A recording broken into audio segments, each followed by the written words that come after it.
Shalom. The Torah was written in a very subtle language. It's a royal language, even a poetic language. Very, very hard to understand, very hard to penetrate, for it is the most hermetic language ever given to man. However, there are ways to understand this language, but be careful, because when you do so, when you do penetrate the Torah and do understand what is really written, so it is at first very disturbing, very shocking, but then it gives you a maturity, a level of consciousness that's going to serve you in order to understand all things, to distinguish all things between things. And at that point, it's going to be very, very hard to fool you. So if you want to join me, you're welcome. Let's go.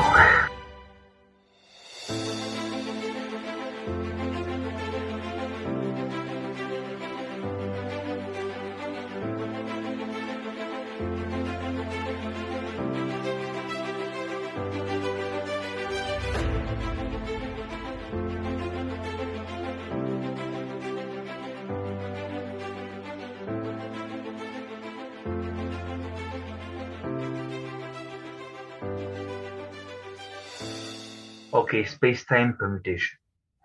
Sometimes in the Torah, when it is written about a place, it is in fact written about a period of time. I give you an example. When the people of Israel came out of Egypt, it is written that they came out after a period of 430 years. But it is also written in the same passage that they came out from Ramses to Sukkot, Ramses Sukkota in Hebrew. Now what's interesting is that, first of all, when you read Ramses, you find out that the numerical value of Ramses is actually 430, which reminds us the period of time of 430 years the Hebrew are coming out from. And what's more interesting is that the word Sukkot, written as it is written in this passage, gives 480. And when we read in the Tanakh a little later, we see that it is exactly, precisely 480 years after the exit of Egypt that the Temple of Solomon was being built. So, you see, as we are told that the people of Israel come out from one place to another place, we are also being told that are coming from one period of time to another period of time. There's another example. Rashi, which is a very famous Torah commentator, Rashi is saying that when it is written in Hebrew that Moses saw the land of Israel until the last sea, Ayam Aharon in Hebrew, he tells us not to read Ayam Aharon, but Ayom Aharon, which is the last day. That means that Moses saw not only in space, but in time. Now remember, the tabernacle, the tent of meetings, or whatever you call it, the tent that they had in the desert, the sanctuary they used to fold and build up all the time as they used to go in the desert. In Hebrew, it is called the Ohel Moed, which is the tent of times, the tent of period of times. But the tent is a space, and Moed is a period of time. So here again, you see that the very tabernacle, the very sanctuary of the Hebrews in the desert is directly linked to space-time. So this is the third example, just to conclude this point, that space and time in the Torah always dance together. Okay, about the anagrams. Moses in the Torah commands us specifically not to add up anything to everything he wrote and not to subtract anything from it. Out of this, in Judaism, we are being taught that it is forbidden to take off even one letter from the Torah or to add up one letter to it. So out of this, we can deduct and then understand that it is allowed to play with the order of the letters within specific words, or wherever it makes sense. And when you do that, you're going to realize that behind the words in the Torah, there are different words. And usually those different words are going to bring you to see the subject under different angles. And they're going to help you to understand the whole picture. Because sometimes in the Torah, you can read things, but it's not that clear. And it doesn't make much sense when we read them like literally, plainly. But through anagrams, you have more insight, and then you can understand better what it is that you are reading. So I give you a few examples. For example, the first word of the Torah, which is Bereshit, it doesn't mean in the beginning. In the beginning in Hebrew is Berishona or Betechila, not Bereshit. Bereshit means in the beginning of something. Like it is written a few times later in the Torah, Bereshit Mamlechet Tzedkiyahu, Bereshit Malchut Dis, in the beginning of the kingdom of Tzedkiyahu, in the beginning of this. So in the first word of the Torah already, you realize that it doesn't make sense, because you should read in the beginning of God created the earth and the skies and the earth. Of what?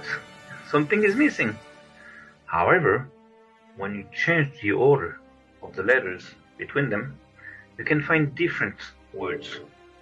One of them is Beshe'erit, which means in the leftovers, in the rests. What's left over from something that was broken or something that was destroyed. So now, if you change those letters in between them, you can read, in the leftovers, God created the skies and the earth. Now, it makes more sense. Now, which leftovers? Then we can investigate. Understand? This is one example. Now I give you another example. When Pharaoh talks to Joseph and asks him to put some people in charge of his treasure, in Hebrew, it is written like this, to put people in charge of the treasure which is mine. And which is mine in Hebrew is Asher Li. And Asher Li can be read Israel when you change the letter's position. Now, this indicates you that for Pharaoh, his treasure, his possessions, also included Israel. Those are little clues, little indications, very subtle. So you have to catch them like this up in the air. It's just to help you understand what's in the mind of the one that speaks in the Torah. Now there is another example about the name of Abraham. Very often, names have anagrams in order to explain you, to reveal you the real nature of the name and then of the person that bears it. Abraham is known to was a very generous person, and he was very much inclined to help and give away and give. So most people believe that it was about food and receiving people and about hospitality. However, in the Torah and in the books of the oral Torah, we know that Abraham was very, very much fighting people to make them understand the truth of the Torah. And he was fighting them. That means that people didn't want to understand or could not understand. So one of the character of Abraham was to enlighten the people, but to fight them to enlighten them. Now the very word Abraham hides another word, which is amevaer in Hebrew, which is the one that enlightens, the one that explains. So this confirms this and helps you see that, again, in the Torah, words have different dimensions. It is a quantum language, a living language. Okay, about the repetition of words. Look at words as if they were fingerprints. If you see one word in one place, and then you see it again in a different place, at a different time, in a different story with different actors, it doesn't matter.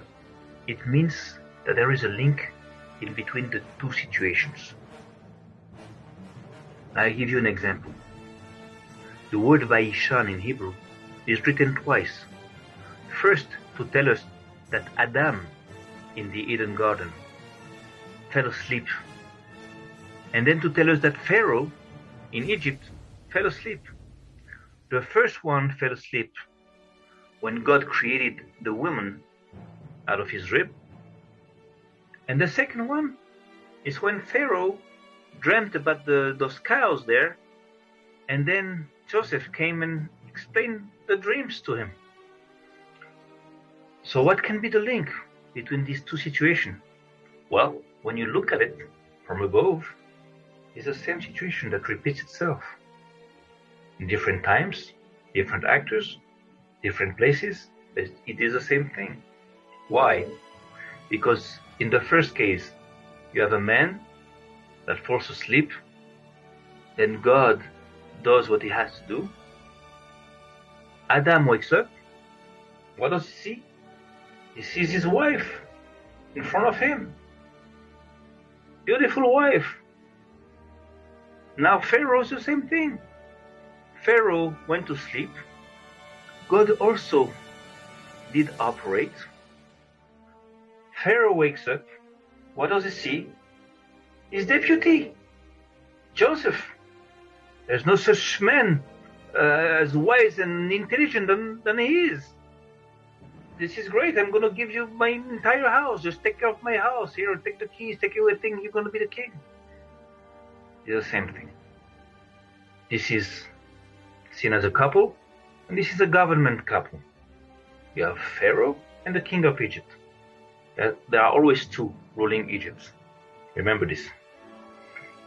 So you see, this is one example of the words repeating themselves. Then you have the word Vayanecheu, which is the word that explains how that God took the man he created and put it in the Eden garden. But that word is repeated later on when the two angels come and take Lot out of Sodom to save him. So you say, how come this same word is repeated? Even if over there it is pronounced Vayanehu, because it's in plural.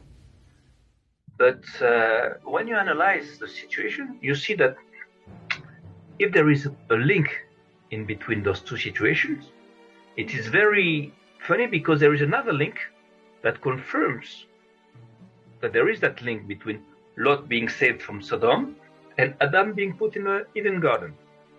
What is the other link? The very numerical value of Adam and Lot, which is the same. Lot in Hebrew is 45, and Adam in Hebrew is also 45. Then also there's a third link that reinforces this, is that two angels took Lot out of Sodom, and God, when he put Adam in the Eden Garden, it is called Hashem Elohim. Yod Ke Vav Ke Elohim. 2 names. 1 person, 2 names. So you see, there are parallels to explain you that maybe when God put Adam in the Eden Garden, he just didn't put it there just like this.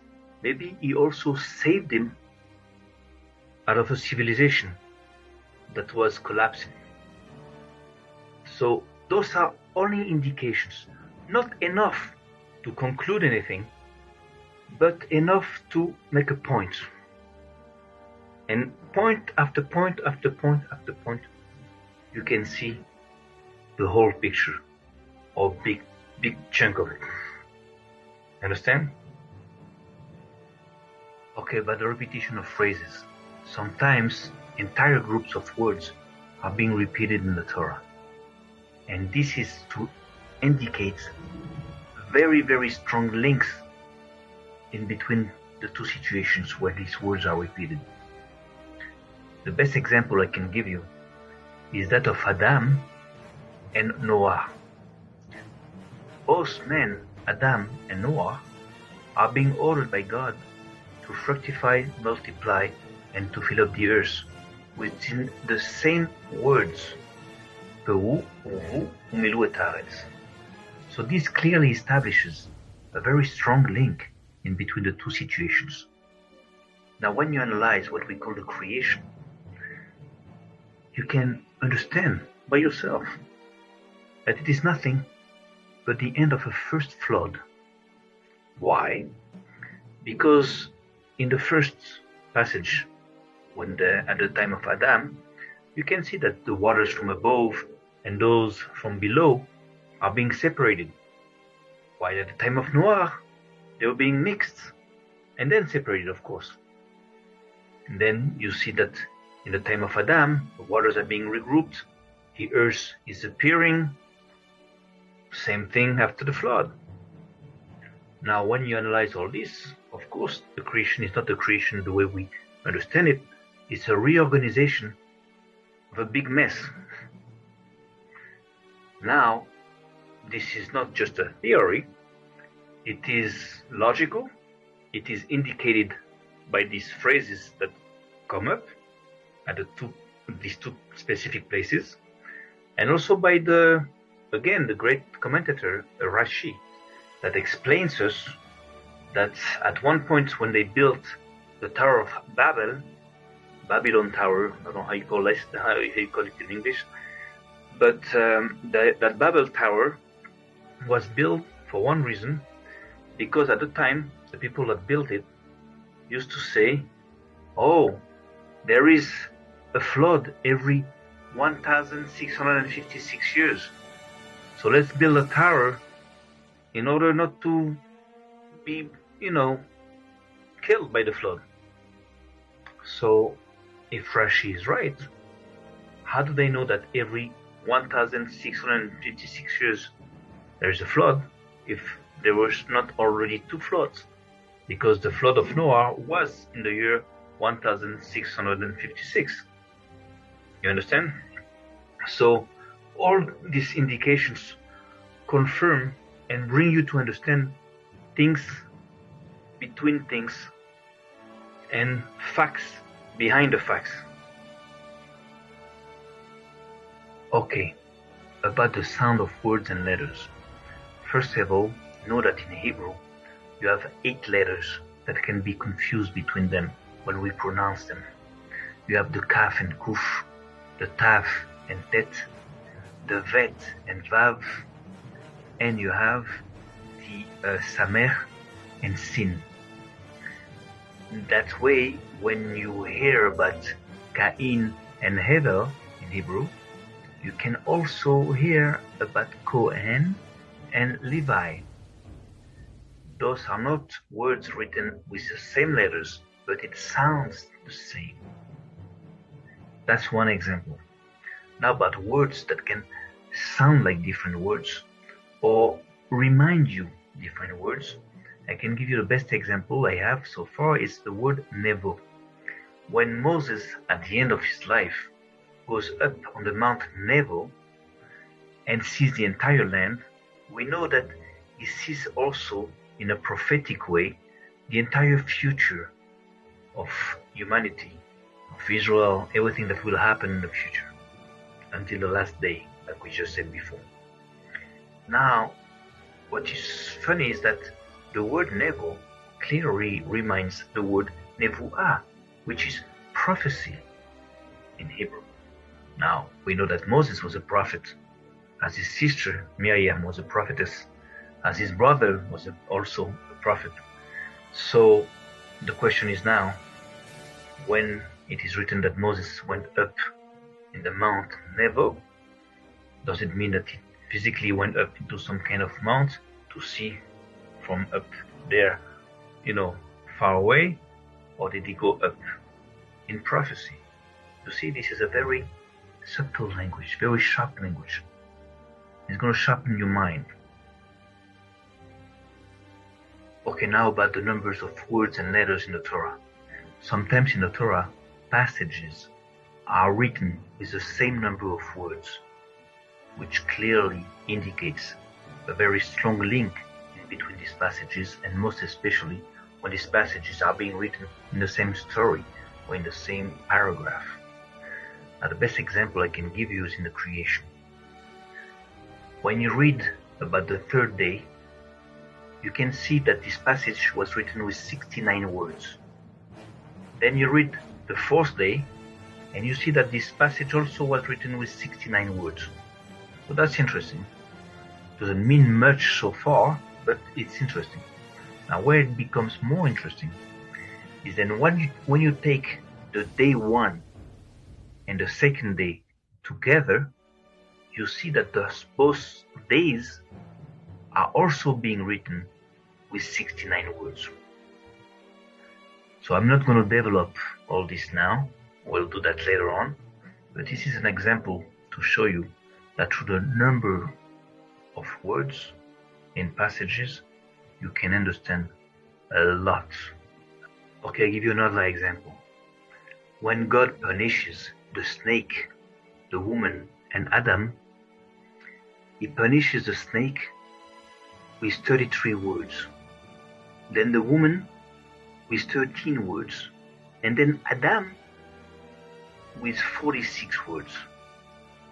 Now, since 33 plus 13 gives 46, we can deduct from this that in between the lines we are being told that the punishment of Adam weighs as the punishment of both the snake and the woman. Maybe Adam's responsibility in what happened was just as heavy as theirs. Now, we're not going to develop that now. It is just to show you that through the number of words, again, we can see the subject under different angles. Okay, now about the numerical values or gematrias in Hebrew. Everybody knows that each Hebrew letter is also a number. Aleph is 1, Bet is 2, Gimel is 3, etc. Now, when Moses comes out and sees the Egyptian hitting the Hebrew, the very word the Egyptian, which is Hamitzri in Hebrew, has the same numerical value than the very name of Moses, which is Moshe in Hebrew, 345. So within this text, we are being told in between the lines that there is a strong link between that Egyptian that Moses kills and Moses himself. Which link? At that point we don't know. Now there is a second indication that reinforces that fact, is that Egyptian is also called Ishmitzri in Hebrew, which is an Egyptian prince or a great person, Egyptian person. And then a few verses later, when Moses flees to Midian, you can see that himself is being called by these two words, Ishmitzri, an Egyptian prince. So this is another indication that tells you that there is a very strong connection between that Egyptian that Moses kills and himself. We're not going to develop that now, but you'll see how the Torah is written in a very poetic language, very high language, that can make you understand things in between things, and again, that can sharpen your mind through a very, very sharp language. Okay, about the accentuation. In Hebrew, we have 22 letters. Then you have those little dots there, within the words, above and under the words. These are considered as the vowels. Now, besides this, you have the accentuation signs, which look like little wavy lines around the words. Now, through these accentuation signs, you can also understand things. Very, very subtle indications of things in the Torah. So I give you an example. When you read about the birth of Shimon and the birth of Levi, which follows, you can see that the first few words that relate both words are exactly the same words with the exact same dots and the exact same accentuation signs. Out of this, you can deduct that those two phrases are in fact talking about the same action within the same time, which means that Shimon and Levi, which are called brothers, more specifically, were born together.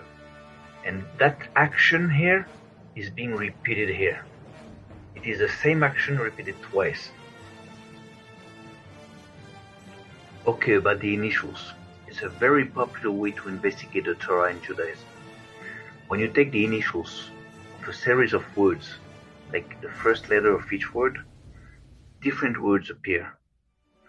For example, when Pharaoh goes after the people of Israel in the desert, it is said in the Torah that he took all the horses of Pharaoh. But this is the translation that you are being given in your language. Because in Hebrew, it's a little more complicated, because it is not written all the horses of Pharaoh, but all the horse of Pharaoh. So, are they many horses? Is there just like one horse? It doesn't make sense. However, when we take the initials of these three words, called susparo, that describe the entire horse of Pharaoh, or all the horse of Pharaoh, it gives you the words kesef in Hebrew, which is money. So now it gives you a different angle to see that actually when Pharaoh went after the Hebrews, he took something, which is called a horse, whatever you want to call it, but which is linked to money, treasures. So we're not going to develop this now, but this is just to give you another clue, another indication to help you understand the situation. Okay, I'll give you another example. When Jacob falls asleep and dreams about the ladder, you know the dream. He wakes up then and he says in Hebrew, Achen, Yesh Hashem b'makom hazeh, which means, of course, God resides in this place, and I didn't know about it. Now, the very words he uses to say that, Yesh Hashem b'makom hazeh, when you take the initials of each one of these words, it gives you the word yeshiva. So yeshiva in Hebrew is a place where Jews study Torah. Now, what can be the connection between the place Jacob slept in and a yeshiva? Well, for this you have to read what our scholars wrote to us and explained us that at this particular time, Jacob was finishing to study after 14 years in the Shem and Ever yeshiva. Shem and Ever had a yeshiva where they were teaching the people Torah. And when Jacob left his house, he went to study for 14 years in that place, and then went to Laban's place. And so this is reinforcing the idea that the place where Jacob was sleeping was actually a yeshiva, and not just like a wood or some place in nature outside. So it still has to be confirmed, but this is how the Torah can give you clues and indications in between the lines about the situation. Okay, now about the openings and endings of certain passages in the Torah. Sometimes in the Torah, the first word and the last word of a specific passage form a different word, or sometimes they are linked to their numerical values or through different things. Now, to give you an example, in the book of names called Shemot in Hebrew, which you call Exodus, the first person that is not named there is that mysterious king of Egypt, suddenly rising above Egypt and becoming king. Now, when you see that verse describing that event, you see that the first word of that verse and the last word have the same numerical value. The verse is Vayakam melech hadash al Mitzrayim, asher lo yada et Yosef. And a king rose above Egypt that didn't know Joseph. Now, the last word is Joseph, as you could understand it, and the first word is Vayakam. Same numerical value, 156 for the two words, which may indicate, not enough to prove it, but may indicate that that king that is not named might be nobody else but Joseph himself, which received a different name before that, which is Sfonat Paneah. So, is it possible here that the Torah indicates that that new king might actually be Joseph, but it is written before that Joseph is dead? Maybe Joseph died, and now Sfonat Paneah comes to life. But again, we're not going to develop that here. However shocking that might be to you, I give you a second example.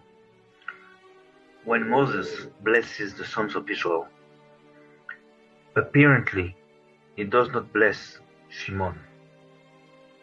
Now, when you take the benediction pronounced by Moses upon Judah and Levi, you can see that the first word that starts the benediction of Judah and the last word that ends the benediction of Levi that follows form the very word Shimon. This is a very, very subtle indication that the benediction of Shimon, which is very, very special, because Shimon is a very special tribe, maybe the most special tribe in the entire people of Israel. This benediction of Shimon is in fact being hidden within the benediction of Judah and Levi. Okay, now about the broken words.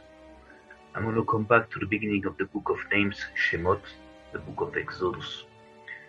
Again, I'm going to take that passage of the king of Egypt, that mysterious king of Egypt, rising above Egypt and becoming the king out of nowhere.